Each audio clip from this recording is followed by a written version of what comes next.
В эфире «Актуальное интервью», в студии Александр Хавренко. Поступление в университеты на направления подготовки, связанные с творчеством и специальными навыками, требует от абитуриентов прохождения дополнительных вступительных испытаний. Как в 2020 году будет организовано зачисление студентов на медиакоммуникационные специальности, чего ждут от будущих медийщиков. Об этом мы поговорим с директором Департамента коммуникаций и медиа Школы искусств и гуманитарных наук Дальневосточного федерального университета Никитой Аргыловым. Никита Антонович, здравствуйте. Добрый день. Ну вот в последнее время очень часто студентам отделения журналистики, студентам журфака говорят, что журналистика уже не та. Как вы смотрите на это выражение? Согласны ли вы с ним? Ну, я, наверное, не согласен, потому что журналистика, она сама по себе осталась в таком виде, в котором она была исконно. То есть это борьба за справедливость, борьба за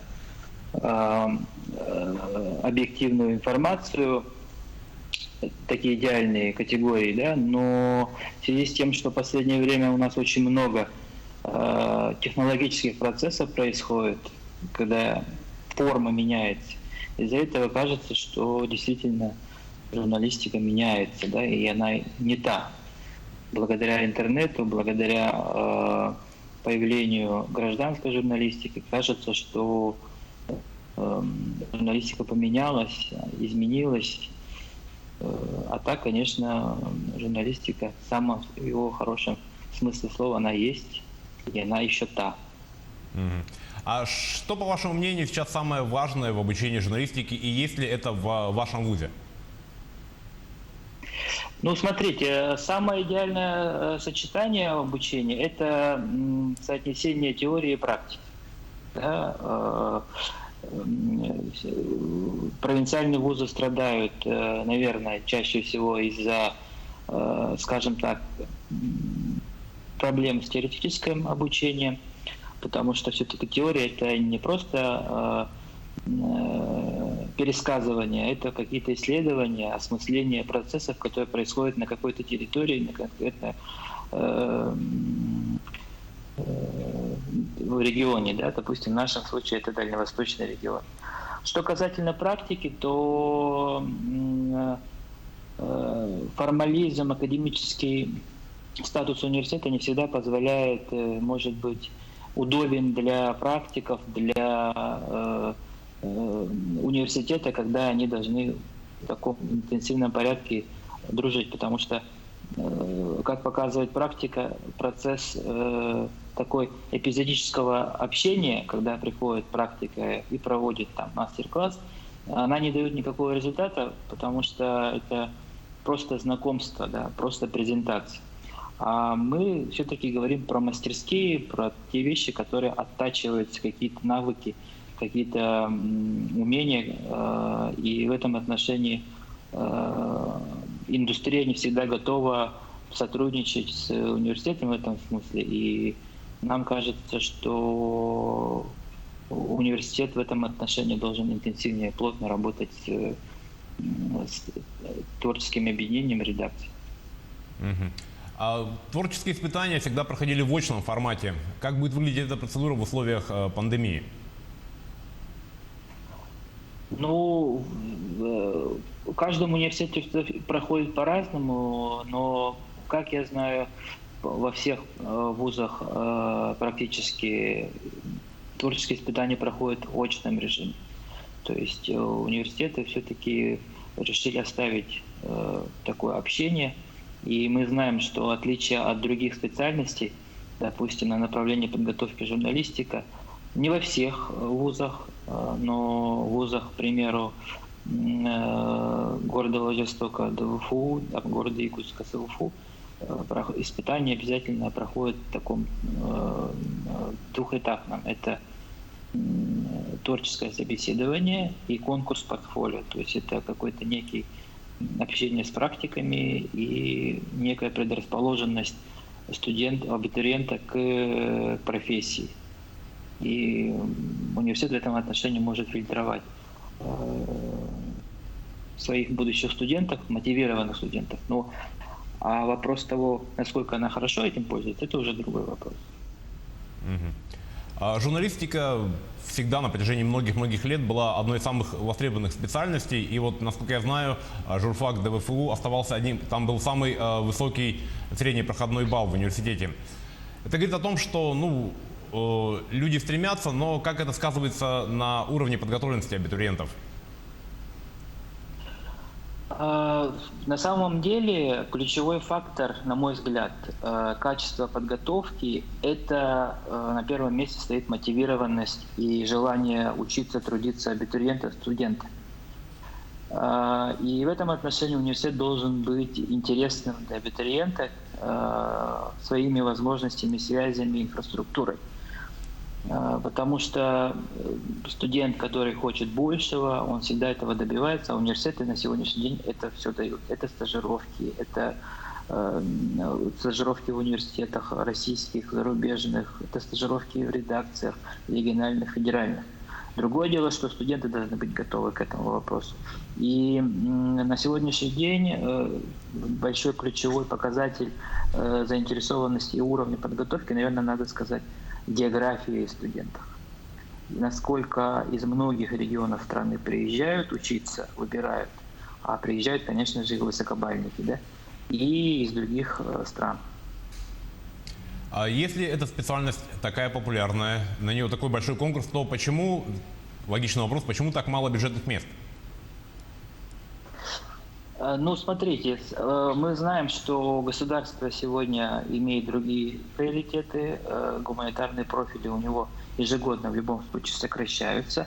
И мы хотим сказать, что журналистика, к примеру, реклама, связь общественности, куда мы тоже готовим, издательское дело, это все-таки больше, наверное, не история с государством, а больше, наверное, история с частными компаниями, которые очень гибко подходят к трудоустройству студентов, выпускников, а государство смотрит их по формальным показателям. То есть это наличие трудового пакета, контракта, обязательное наличие отчислений в разные органы. Поэтому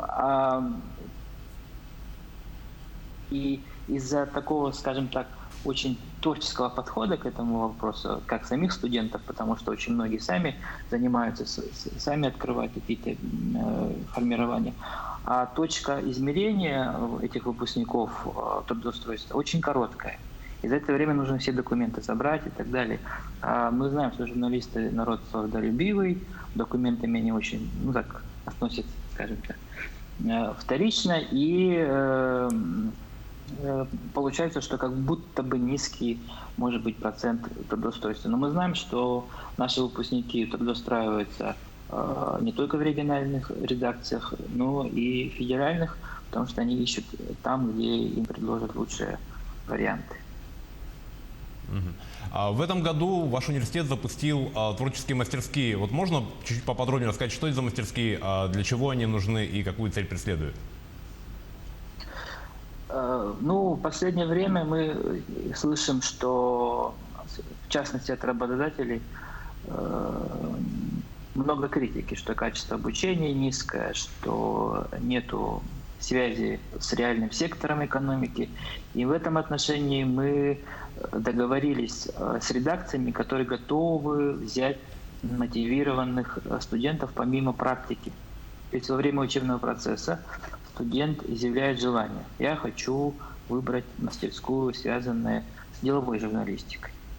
Я хочу попробовать себя там и подойти к какому-то главному редактору, редактору какого-то отдела.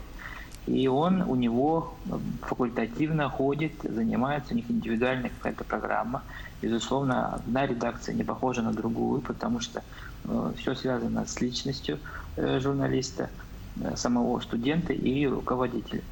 И это штучный товар, и мы, несмотря на пандемию, мне кажется, что очень много интересных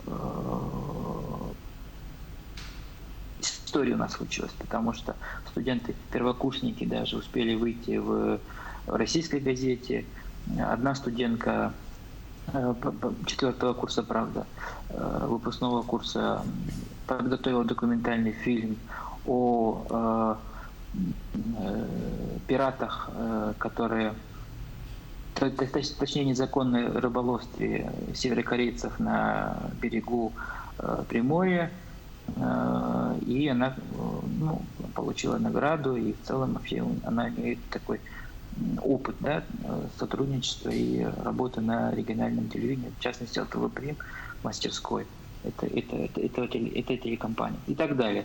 Поэтому нам кажется, что эту тему надо развивать и поддерживать тех студентов, которые имеют высокие запросы. И формат мастерских, как одна из форм работы, позволяет студентам проявить себя и попробовать себя.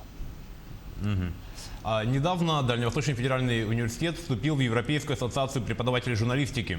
Как это отразится на работе, на преподавательской деятельности? Ну, вообще, желание и стремление быть в каких-то профессиональных сообществах это уже хорошо, и мы очень горды тем, что вступили в эту престижную Европейскую ассоциацию, потому что это порядка 6 вузов России и почти все страны Европы, где ежегодно, 2 раза в год преподаватели собираются на свои форумы, конференции, где они обсуждают текущие вопросы того, как лучше обучать, какие проблемы сталкиваются. То есть это внутрицеховая такая история, и Европейская ассоциация, она известна тем, что это очень камерное и результативное такое сообщество, которое работает именно на повышении качества образования. То есть у них больше, скажем так, методические вопросы воспитания будущих специалистов в области медиаиндустрии. А скажите, пожалуйста, есть ли разница в образовании между разными журфаками, например, отделением журналистики в Якутии и журфаком в Приморье? Конечно, она есть, и она, наверное, очень существенна, потому что все это зависит от людей, которые занимаются со студентами, и набором студентов, которые есть. И третьим актором ключевым, наверное, являются редакции, которые заинтересованы в выпуске, скажем так, качественных выпускников, готовых работать на поле. Вот я, наверное, вот так вот скажу. И мы в этом году выпустили порядка 40 рекламщиков, пиарщиков и порядка 34 журналистов. И нам очень радостно, что у нас есть среди них 3 студента, которые проходили практику и будут работать в районной газете, муниципальных, унитарных предприятиях. Сами они оттуда. Есть те, которые уезжают в Москву, в центральные города, и есть те, которые останутся и уже работают в редакциях приморских СМИ. А есть те, которые пока еще не выбрали, где они будут работать, также без этого, но и те, которые продолжат обучение в магистратуре. Но вот если посмотреть по этим студентам, по выпускникам, каков может быть процент или количество тех, кто остается в регионе, да, и тех, кто стремится все-таки уехать в центральную Россию? Кого больше? Ну, конечно, превалирующее большинство остается в регионе, они остаются в редакциях и становятся, входят в список творческих работников. Мы, конечно же, стремимся к тому, чтобы студенты, наши выпускники, открывали сами медиа, потому что традиционные СМИ, у них меняется формат, у них меняются модели. Чаще всего они переходят в интернет, и у них достаточно депрессивное состояние, те, у которых были традиционные форматы, в частности бумага. И, конечно же, мы видим, что не всякие СМИ готовы, как бюджетное учреждение, трудоустраивать на какие-то вакансии. В любом случае они стремятся к сокращению, и мы в ответ этому уже который год стремимся к тому, чтобы студенты сами формировали свои собственные медиа, нишевые, тематические, которые также могут стать отдельным местом трудоустройства наших выпускников, ну и, понятное дело, расширять палитру регионального медиарынка. Очень большие корректировки в работы, в обучение внесла пандемия коронавируса. Мы поняли, что есть такая форма, как дистанционное обучение. Как-то, на ваш взгляд, вот практика дистанционного обучения повлияет на образовательные программы в будущем? Да, безусловно, дистанционное образование, она внесет свои правки, потому что мы поняли, что вне зависимости от территории мы можем общаться с кем угодно, мы можем консультироваться с кем угодно. И, наверное, единственный препон – это временная разница. Да? То есть мы с Москвой на 6-7 часов впереди, вот, разные регионы Дальнего Востока по-разному. И мы поняли, что и сбор материалов, общение с респондентами,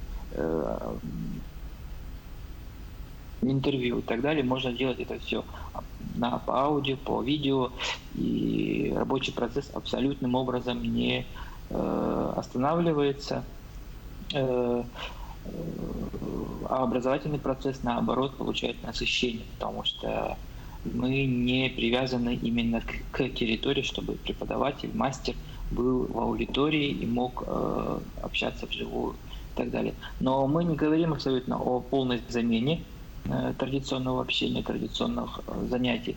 Мы говорим о комбинировании и об интенсификации занятий через онлайн. То есть это готовые курсы, которые есть на международном уровне на России, а также интерактивная форма онлайна, когда лекция проходит или общение проходит в режиме реального времени. А также, конечно же, разбор полетов и общение, скажем так, в офлайн. Ну что, Никита Антонович, большое спасибо вам за интересную и содержательную беседу. Спасибо. Это было актуальное интервью. Всего вам доброго.